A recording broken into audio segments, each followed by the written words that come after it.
विद्यावान गुणी अति चातुर राम काज करिबे।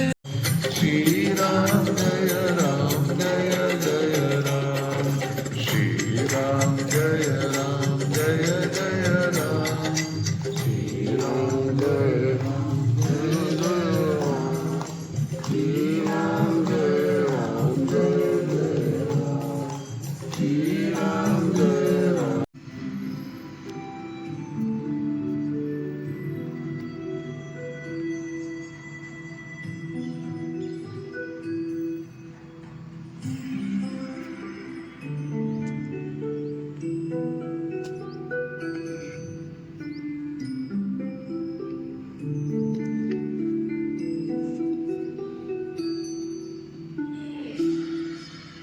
सभी अपने स्थान पर ही रुकेंगे। अब लेफ्ट वाला हाथ ऊपर और राइट वाला हाथ नीचे, लेफ्ट दिशा में घूमेंगे। पहले लेफ्ट वाला पाँव उठेगा, फिर राइट। हमारा ध्यान, हमारा फोकस केवल हमारी हथेलियों पर। अब पलक बिना पलक झपकाए हथेलियों को निहारेंगे।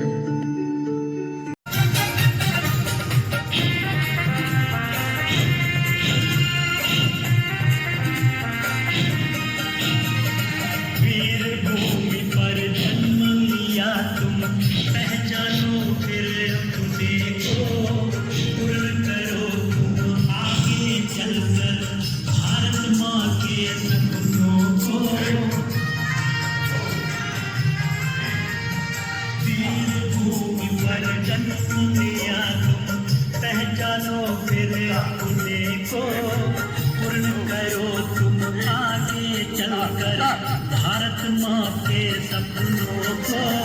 शंकर ज्ञानेश्वर गौतम की आत्मा तुम्हें बुलाती है। सीता अनुसुईया दुर्गा की परंपरा बुलाती है। ये संकल्प पूर्ति करनी है, ये संकल्प पूर्ति करनी है उन सबके अरमानों की। परंपरा जो निभा सके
भारत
सांस खाली करते हो, पीछे जाएंगे, विपरीत पाँव की एड़ी देखें।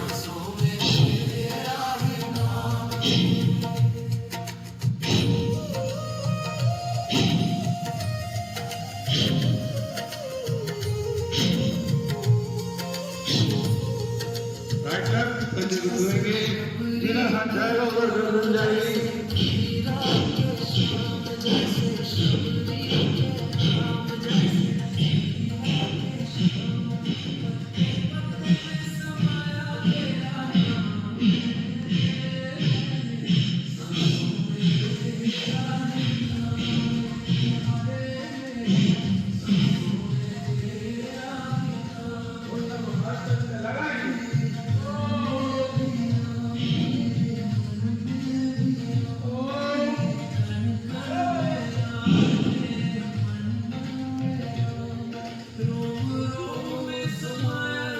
एक हाथ आगे, एक पाँव पीछे।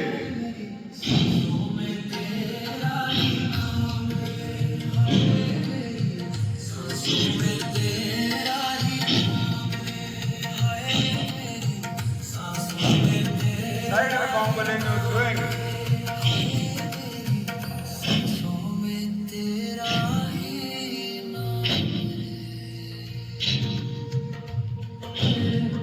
सामने से पाँव को छुएंगे और ऊपर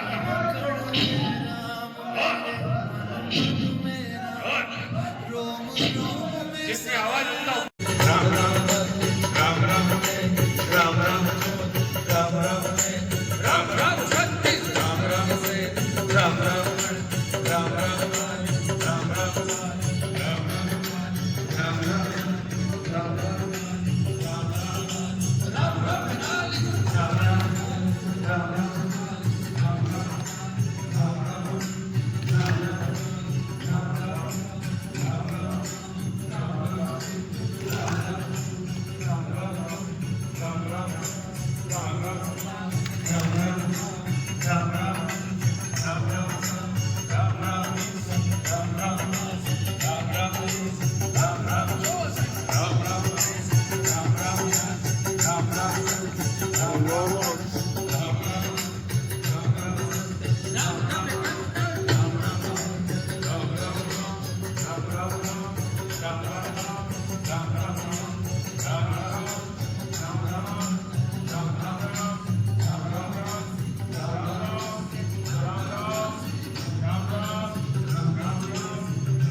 के साथ।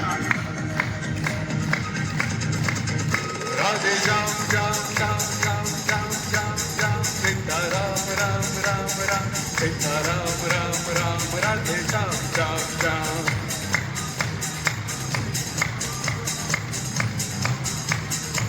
गोविंद बोलो हरि गोपाल। हाथों के दिलों से निकलती उस ऊर्जा को, तरंगों को, वाइब्रेशंस को जो कि हमने तालियों के द्वारा पैदा किए, इसको गहराइयों तक महसूस करेंगे।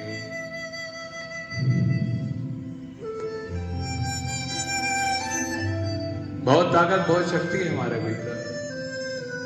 ईश्वर ने कई अदृश्य शक्तियों के साथ हमें इस पृथ्वी पर भेजा है।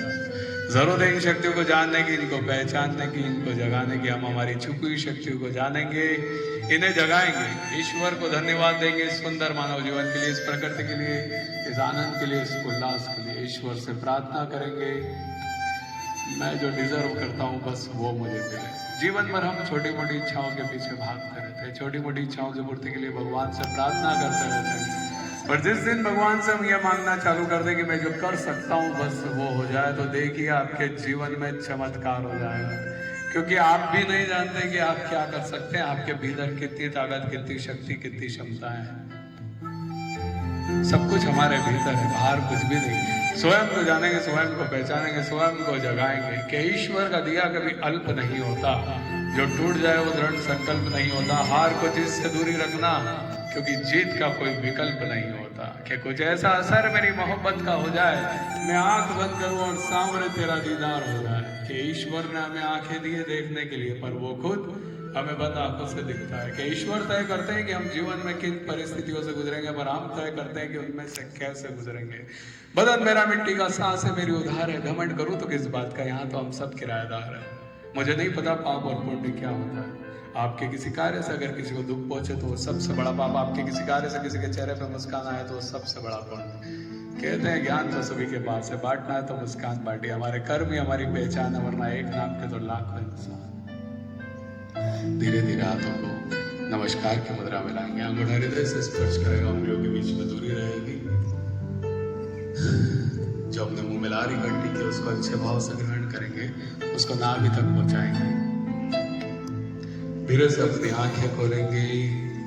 चलिए अगला प्रयोग।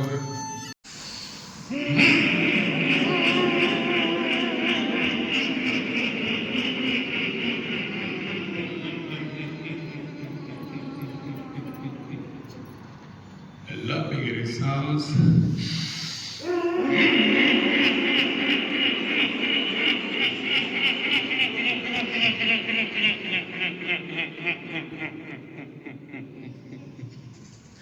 लंबी गहरी सांस।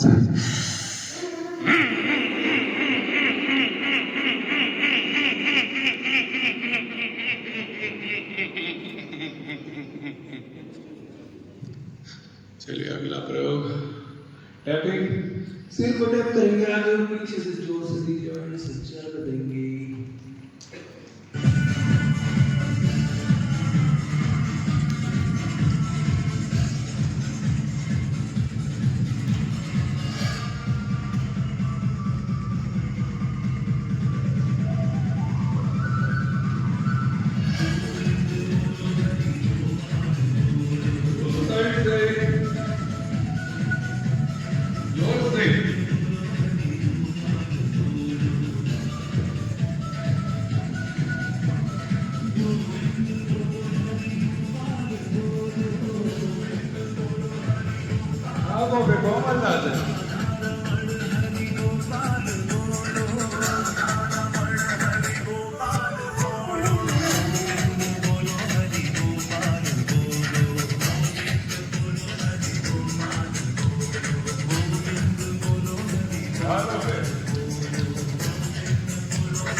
रखेंगे पहले आकाश की दिशा में किसी बिंदु को फोकस करके लगेंगे, सांस को बंद बनाएंगे और सांसों को रोक के रखेंगे। शुरू करेंगे लंबी सांस स्ट्रेट।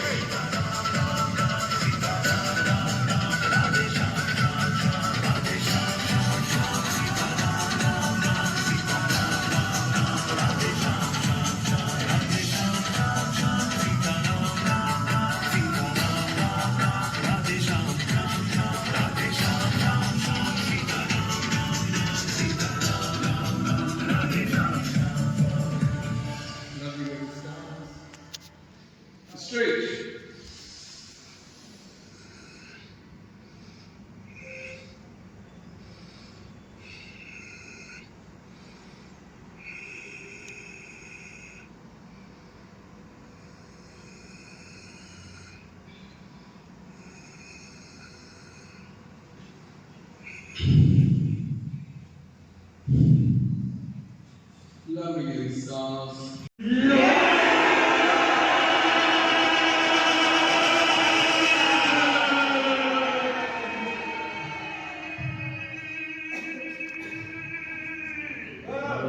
पूरी ताकत के साथ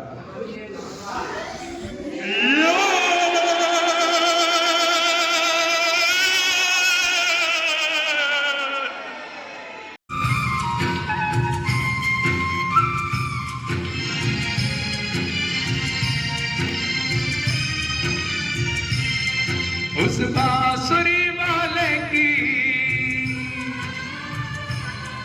उस बांसुरी वाले की, उस बांसुरी वाले की, उस बांसुरी वाले की गोदी में सो जाऊं। मेरा जी करता है शाम के भजनों में खो जाऊं।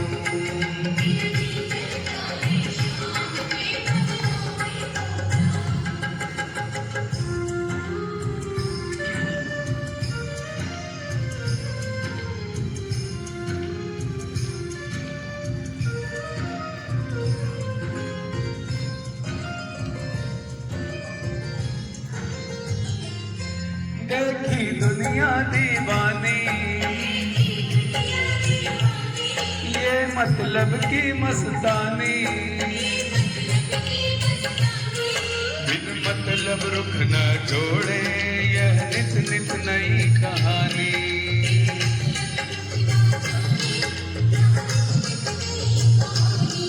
किस किस को छोड़ूं बाबा, किस किस को छोड़ूं बाबा, किस किस को अपनाऊं। मेरा जी करता है शाम के भजनों में खो जाऊं।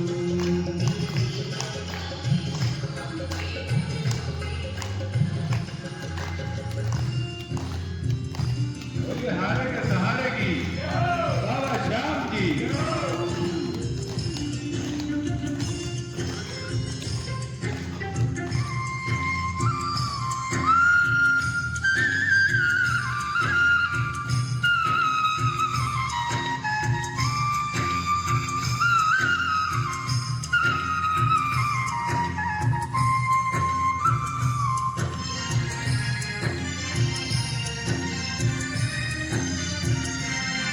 सुख दुख पहलू जीवन के, बस वहम ही है ये मन के। कोई हंस हंस कर सहता है, कोई सहता है तन तन के।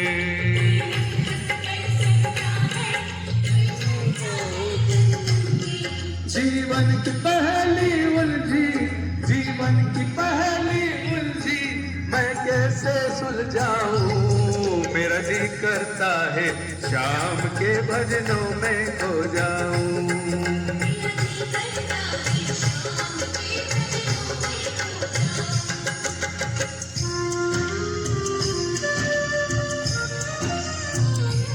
बोलिए खाटू नरेश की, बाबा श्याम की।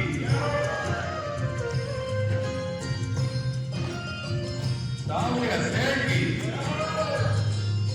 बंधन दुनिया के झूठे, कोई माने कोई रूठे। संजू चाहे जग झूठे, ये तार कभी ना टूटे।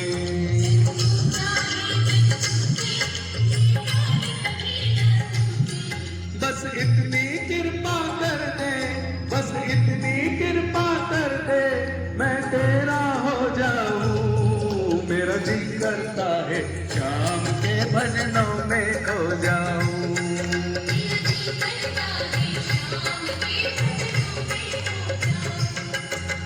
उस बांसुरी वाले की, उस बांसुरी वाले की गोदी में सो जाऊं। मेरा जी करता है शाम के भजनों में खो जाऊं।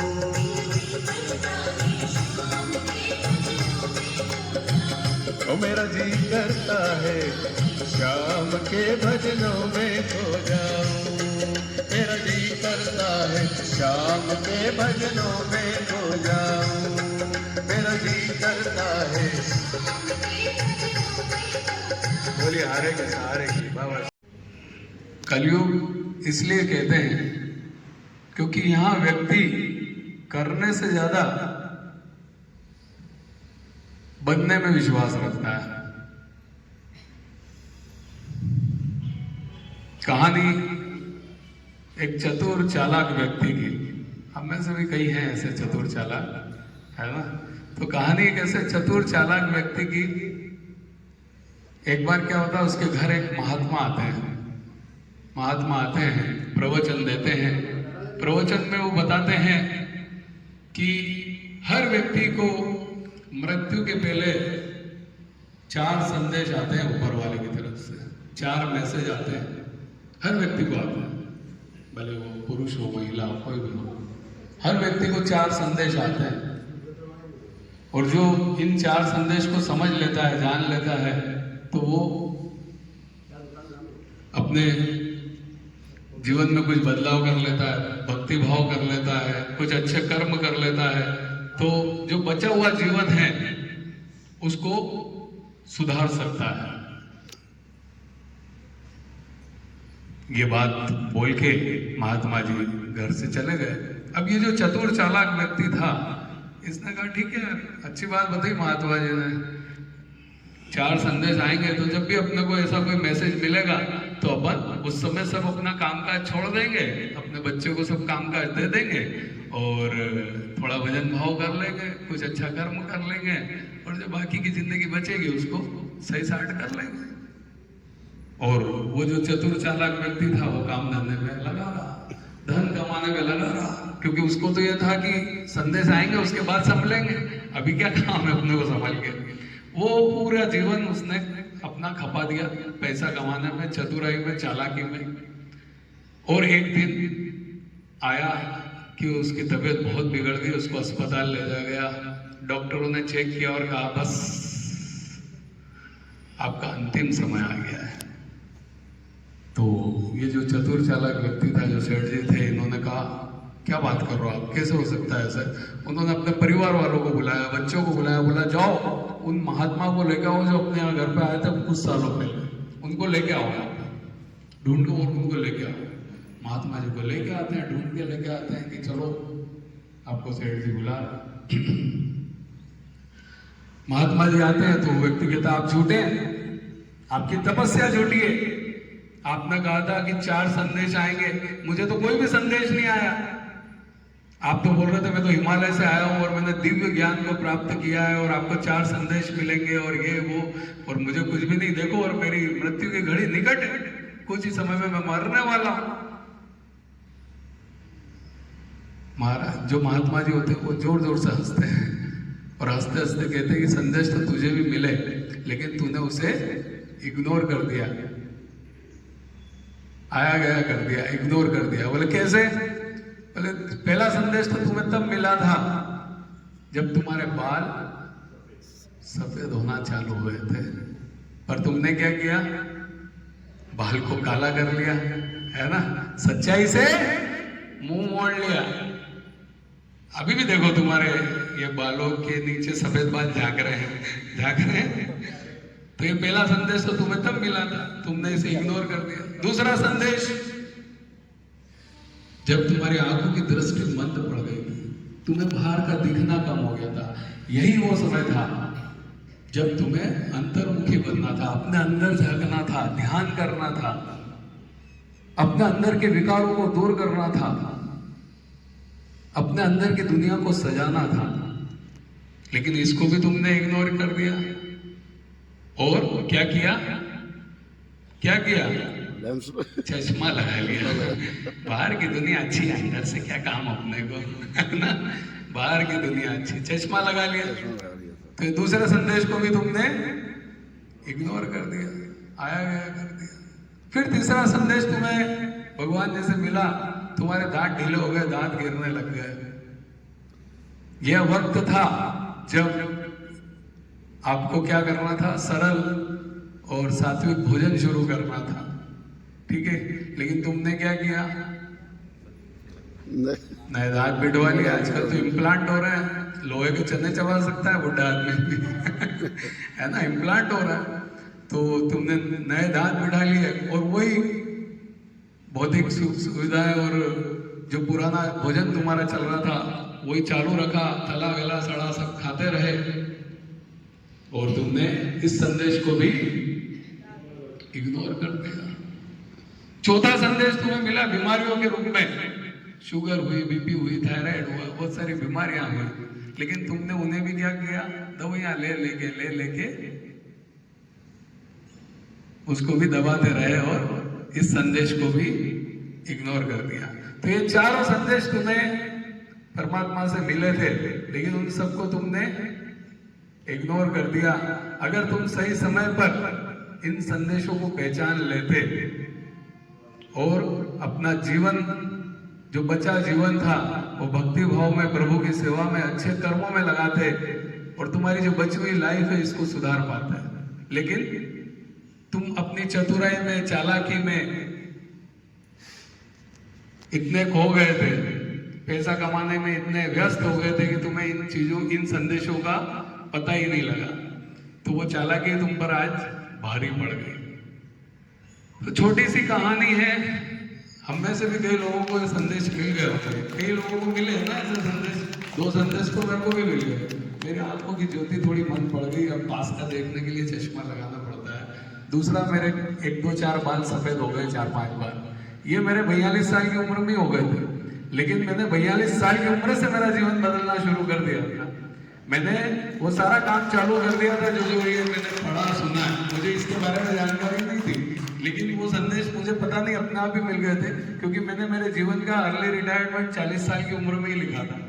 तो 40 साल की उम्र में मैंने अपने जीवन को बदलने का कार्य चालू कर दिया था, और आज करीब करीब 8 साल हो गए, मैं 48 साल का हूँ। 8 साल में मैं जो जिया हूँ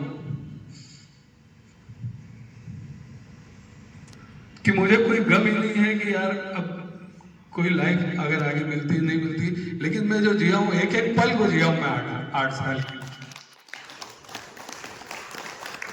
एक एक इंच को जिया हूँ। कल डाला था ना मैंने ओशो का अंतिम वचन, एक एक इंच जिया हूँ मैं। तो इस कहानी से हमें यही शिक्षा मिलती है कि जिन्हें संदेश मिल गए वो तो सचेत हो जाए, अपना जीवन भक्ति भाव में लगाएं, अच्छे कर्मों में लगाएं, और जिन्हें संदेश नहीं मिले हैं उन्हें भी मिलने वाले हैं, तो इन संदेशों पे नजर रखें। जैसे ही आपको ये संदेश प्राप्त होते हैं अपने जीवन को बदलें। तो रामायण के राजा दशरथ जी से हम क्या सीख सकते हैं? राजा दशरथ जी की दाढ़ी में एक सफेद बाल आया और उन्होंने उसी दिन डिसाइड कर लिया कि अब मेरे बड़े बेटे प्रभु श्री राम जी को इस राज्य का उत्तराधिकारी बनाना है। सही समय पर सही निर्णय राजा दशरथ जी ने ले लिया। तो हमारी जिंदगी में हमें राजा दशरथ जी से सीखना है कि सही समय पर सही निर्णय ले। निर्णय किन आधार पर लेना है? निर्णय लेना है हमें परिस्थितियों के हिसाब से, अपनी क्षमता के हिसाब से, और भविष्य को देखते हुए हमें निर्णय लेना चाहिए। बहुत सारे लोग कुर्सी से चिपके रहते हैं, या अपने घर में ही बात करें तो अपने काम धंधे से चिपके रहते हैं, अपनी सत्ता अगले को देते ही नहीं, उत्तराधिकारी को देते ही नहीं। बुढ़े हो गए, चाबी लेके घूम रहे हैं, देते ही नहीं। जबकि सही समय पर काम बच्चों को सौंप देना चाहिए, और बिल्कुल भक्ति भाव और अच्छे कर्मों के प्रति अपना झुकाव करना चाहिए, और जो बचा हुआ जीवन है उसको सुधारना चाहिए। ये राजा दशरथ जी रामायण के हमें सिखाते हैं। तो हम कई बार सत्ता के मोह में, कुर्सी के मोह में इस तरह बन जाते हैं कि उन्हें छोड़ते ही नहीं, जबकि मालूम है कि हम उसके काबिल भी नहीं रहे, उस कुर्सी के उस काम को चलाने के काबिल नहीं है ना। हमारे देश में भी कई बार ऐसे प्रधानमंत्री के आधे टाइम तो बीमार रहे हो बेचारे, क्या काम करेंगे, उनकी क्षमता ही नहीं, और उनको प्रधानमंत्री बना दिया, वो कैसे देश चलाएंगे? क्षमता तो इनमें है। हमारे नरेंद्र मोदी, उम्र कुछ भी हो, age is just a number. देख सकते हैं आप, एक व्यक्ति एक दिन में कितने देशों में भाषण देके आ जाता है, कितने, हाँ? और आज तक सुना अपन ने कि मोदी जी बीमार है और लोग मिलने जा रहे हैं उनसे। तो ये होता है। तो एज इज जस्ट नंबर। बात है अपनी क्षमता के अनुसार परिस्थिति के अनुसार और भविष्य को देखते हुए निर्णय ले तो आपका जीवन में कभी कोई तकलीफ नहीं आएगी। निर्णय लेने में लेट होंगे तो तकलीफ ही तकलीफ है। तो निर्णय सही समय पर ले, यही राजा दशरथ जी रामायण के हमें सिखाते हैं। तो ये छोटा सा प्रसंग इसीलिए मैंने इसके साथ जोड़ा, ताकि हम हमारे जीवन में सही समय पर सही निर्णय ले पाए और सही समय पर अगले अपने उत्तराधिकारी को काम सौंप पाए। सौंपेंगे ना, बहुत सारी माताएं बहनें बैठी हैं कि नहीं सौंपेंगे? लालच, लोभ, ये लोभ की जो प्रवृत्ति है, इससे जो व्यक्ति बच गया बस वही कुछ कर सकता है। जैसे मैंने अब जो मेरे काम चल रहे हैं, पर अब मैं कोई भी नया काम नहीं सोचता हूँ कि यार मुझे पैसा कमाने के लिए कोई काम करना है। नहीं, अब तो जो है उसको मैं कैसे उपयोग कर सकता हूँ, कैसे अच्छे कार्यों में लगा सकता हूँ, बस यही दिमाग में चलता है। और यही कारण है कि देखो, दिमाग चलते चलते आज हम अपने खुद के परमानंद धाम का निर्माण कर रहे हैं कि एक ऐसी जगह बनाए कि जहाँ हर व्यक्ति आके स्वास्थ्य लाभ ले, अच्छा जीवन जीने की प्रेरणा ले। तो मानव सेवा तो हम एक परमानंद धाम का निर्माण करने जा रहे हैं। तो ये सब प्रभु की कृपा है कि सही समय पर उन्होंने मेरे दिमाग में इस तरह का सही डिसीजन दिया। तो चलिए, धन्यवाद। आज के लिए इतना ही था। अब हम थोड़ा योग वगैरह, आज आसन वगैरह करेंगे। कल हमने कि कोई अगर मच्छर भी आपको बैठ जाए और काट रहा है तो आपका हाथ उसको मारने के लिए नहीं, उड़ाने के लिए, इतनी करुणा होना चाहिए। चलिए, एक बंदा आगे, एक बंदा पीछे, तो बंदों को मिलाएंगे और गोल घुमाएंगे।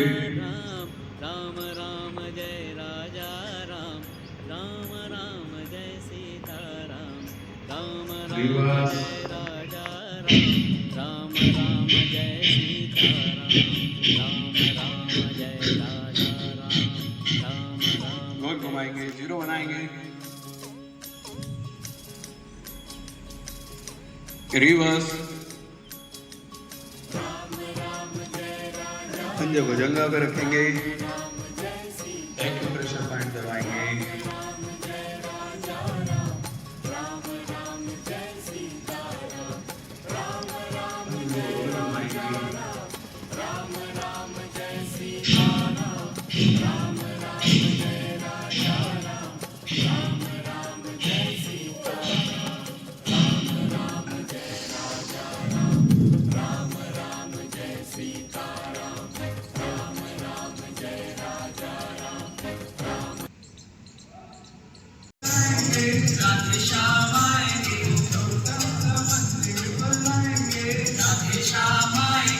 मंदिर को खूब सजाएंगे, राधे श्याम आएंगे। मंदिर को खूब सजाएंगे, राधे श्याम आएंगे। मंदिर बनाएंगे, राधे श्याम आएंगे। छोटा सा मंदिर बनाएंगे, राधे श्याम आएंगे। रुक जाइए।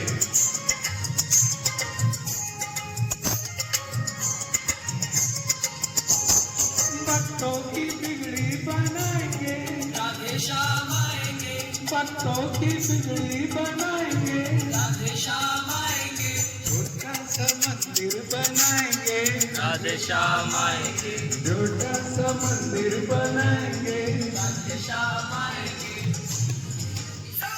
भरोसा भरिया से मेरा तो कुछ भी नहीं, कुछ भी नहीं।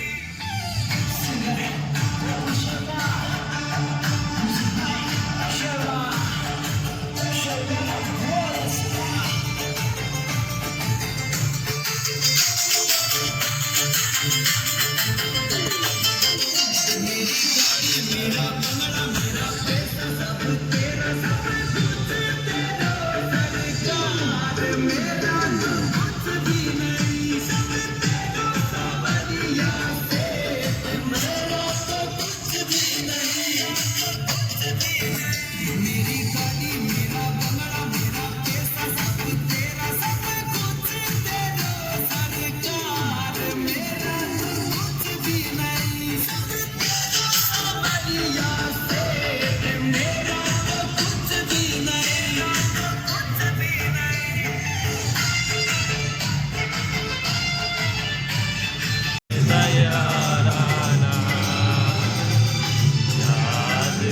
करेगी दुनिया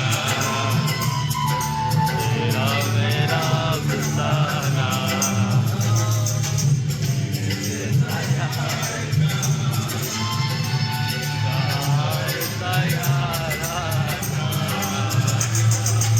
याद करेगी दुनिया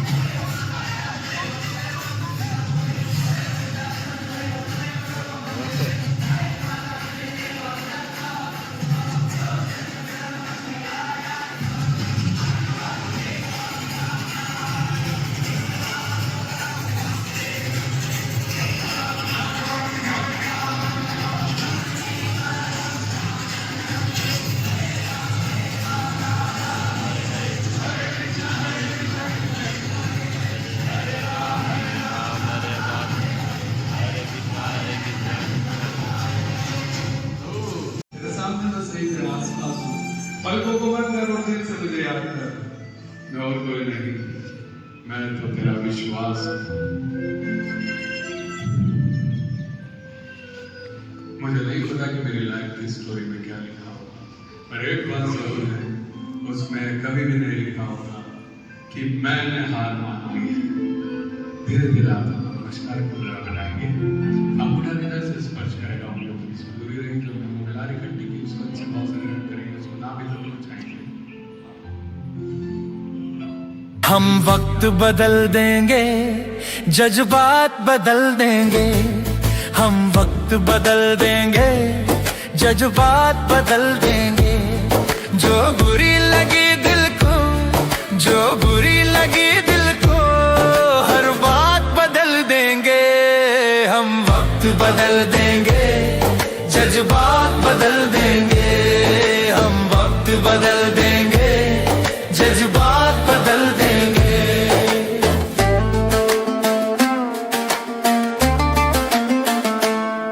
मंजूर नहीं थकना, मंजूर नहीं रुकना, मंजूर नहीं थकना, मंजूर नहीं रुकना, मंजूर नहीं हमको हालातों से लड़ना, मंजूर नहीं हमको हालातों से लड़ना। दिन रात पसीने से, दिन रात पसीने से हालात बदल देंगे। हम वक्त बदल देंगे, जज्बात बदल देंगे। जो बुरी लगी दिल को, हर बात बदल देंगे। हम वक्त बदल देंगे, जज्बात बदल देंगे।